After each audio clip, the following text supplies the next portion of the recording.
Good afternoon mga boss. Good afternoon. Nandito tayo ngayon mga boss. Hapon na. Nakapag-repair pa tayo ng isang chamber. Ayan siya mga boss. Double yan siya. Nakapag-repair pa tayo ng isang piraso. So bukas may repair na naman tayo na dalawa pa to. Ayan siya. Dalawang chamber. Tractor to, tractor head, pang tractor head. Ito ang chamber sa kanyang preno. Ito lang ang ginamit natin dyan, jack. Tapos gumawa lang tayo ng housing ng press. Ayan siya. So re-repair natin yan mga boss. Tatanggalin lang natin tong dalawang lock, tapos matanggal na to siya.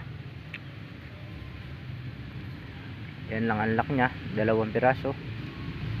So ito, pag sumingaw to mga boss, ang kadalasang sira nito, itong guma lang nya. Nandito siya, yung pinagpalitan natin. Yan, ito lang ang sira nyan kapag sumisingaw na siya. Punit na siya, punit. Punit na yung ano niya, guma.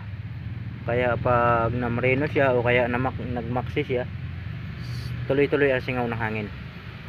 So kung makikita niyo dyan boss, mga boss, yan, ito lang ang ating pinalitan. Ang importante lang naman dyan, nakita niyo yung ating pinalitan na pisa. So ito, dalawang piraso to mga boss ang laman nito. Bale dalawang piraso ang laman yan. Kabilaan siya, yan ganyan. So yung isa single lang, yung isang klase single lang yung kanyang chamber. Ito isa lang ang laman nun, isang ganito lang yung kanyang plato-plato na guma.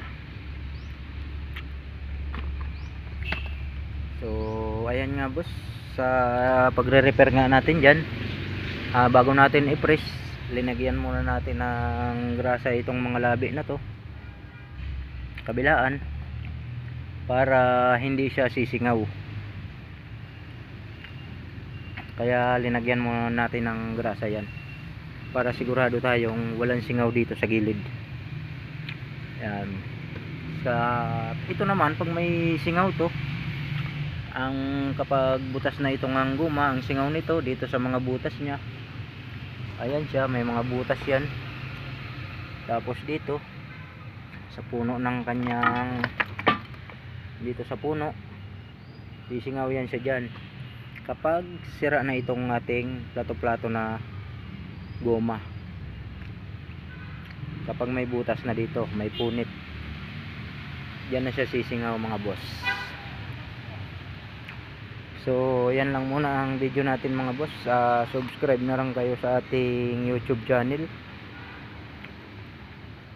Ayan siya mga boss.